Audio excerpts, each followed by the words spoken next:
All right, this week I'm actually going to get into talking about steroids and steroid use. So I'm going to pull out an article from the Mayo Clinic, and this one actually kind of like touches upon like the actual correct use of uh, steroids. So it gets into like this article goes into detail on like the corticosteroids that you find for people that like most commonly issue is probably asthma that people know of. So like with the inhalers. So that's like in a sense like a correct use of like steroids. And so like this article goes into like concepts of like what you can do correctly use it for. So like some of the things that like I said that you can correctly use steroids for is like the asthma. Like you can also like it was touched upon arthritis and like a couple autoimmune diseases like lupus and multiple sclerosis.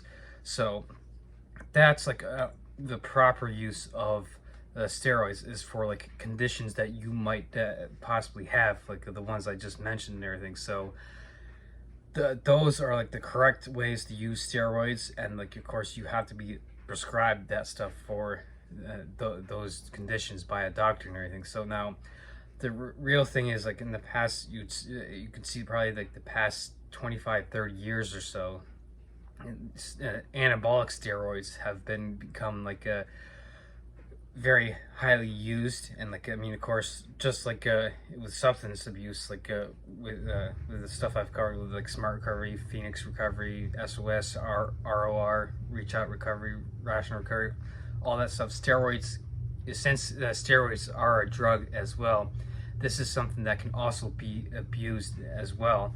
So with talking with the stuff that I just mentioned, those are the correct ways to use it for conditions.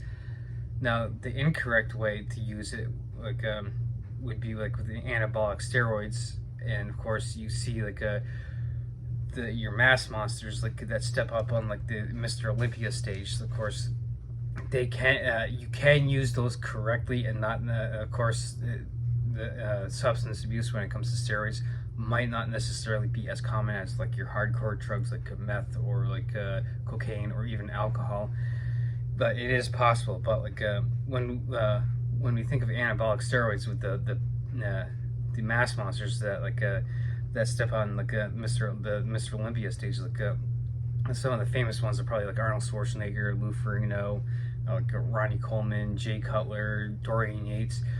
All those people like that are stepping on this stage, even though it not necessarily is like promoted like, yeah, these guys are on steroids. They don't actually sit there and promote it and say like, hey, look, these guys did all this with the drugs and everything. But it's kind of like it's kind of kept on the DL, the down low. Like, well, yeah, like they kind of use it, but it's not really mentioned and everything. So now with those using those guys as an example, like you can sit there and actually achieve great things with that. Because like if you look at those bodybuilders that I've mentioned and everything, like you're looking at like Arnold Schwarzenegger, for instance. I think he was like sitting like 260, and he had like probably like a 4% body fat, and like a 264% body fat. You have a lot of freaking muscle mass that on your frame and everything. So it's not necessarily natural. Now I'm going to come at it like from a bias against using anabolic steroids, because even though like those bodybuilders that I just mentioned, you can achieve great things and like great physique and everything, and be able to like achieve a great amount of success with it and everything. I'm going to come at it from a bias of like looking at it like, is it necessarily good for a long-term success? Like could you be able to maintain like a 260-pound frame with a 4% body fat percentage or less for 60, 70, 80, 90 years? No. Like because if you look at like a lot of the bodybuilders that have won Mr. Olympia multiple times, like, yeah, once they come off the drugs, they're losing a lot of that body mass. And so like I'm gonna come at it from a bias against it from like a longevity standpoint and everything, because like I said, you can have like a great success in like the short term, and like be able to step on stage and win multiple Mr. Olympias and be able to have like the short-term effect and everything. But because the whole idea with anabolic steroids is so that you can put your body under increased stress to be able to achieve that. So like say naturally, like if I were to be able to naturally put on say 30 pounds of muscle, like I'm 5'7", so say I could long term, like naturally, like go the natural bodybuilder, I can put maybe 30 pounds of muscle on, and I could sit at like a 5'7", say like 170 pounds, and maybe be like 7 or 8% body fat. Not naturally, I could probably maintain that over the course of lifetime. But with steroids, what that would do for me is I could probably pack on like an extra 15-20 pounds of muscle, so I could sit at like 185, 190, and get cut down to like maybe like a 4 or 5% body fat. But like I'm not maybe necessarily going to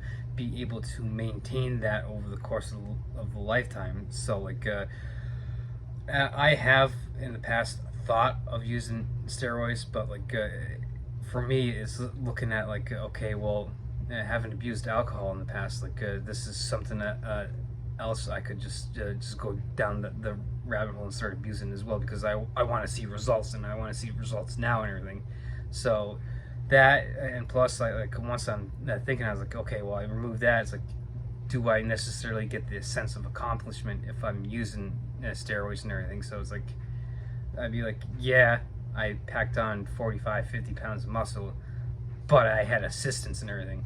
I'd rather put on 30 pounds of muscle and be like, yeah, I did all that hard work myself, than to actually say like, oh yeah, well, I had this assistance and everything. So, but the question is, like, with the using the being able to step up on stage for Mr. Olympia, and using my viewpoint of like going for longevity, as an individual, you have to kind of like look at it like, okay, am I willing to risk my long-term success for the chance to be able to like compete at the elite level and everything? So I'm always going to be biased against using steroids, because like I've mentioned, it's not necessarily worth your long-term health to be able to like achieve like a level of success way up here that you're not going to be able to maintain over the course of your lifetime.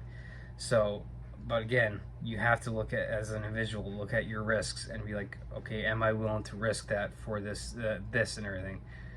Me, I'm always going to reiterate that my bias is going to be like, no, because like that's my viewpoint on when it comes to using anabolic steroids and everything. Now, of course, getting back to the early part of this video, there are the corticosteroids that you have that are helpful for people that actually have conditions. So it's just not like, when you think of steroids, it's just not like necessarily the anabolic steroids that you got to think of. Like, you also got to think of like the steroids that actually help people like with asthma and stuff. So, but the point of making this video is so that way I can touch upon like the idea of using like steroids, anabolic steroids, in the course of your long-term health and everything, when it comes to like getting your like physical health in order. And of course, it could, like I said, it could lead down to the path of substance abuse and everything. So like because like I said, you could want to see like results and like continue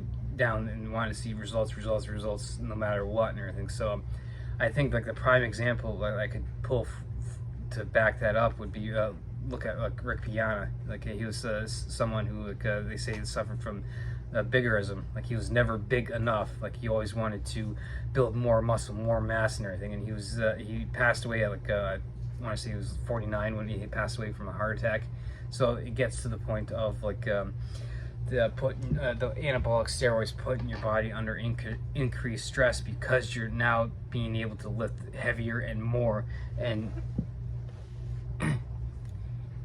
being able to increase your workload. So like that, in a sense, like I said, increases the stress load on your body. So like that's why like it's not necessarily like a good idea for like your long-term health and everything. So you as an individual might be willing to take the risks to be able to achieve that like those like elite level of success for the short term and everything.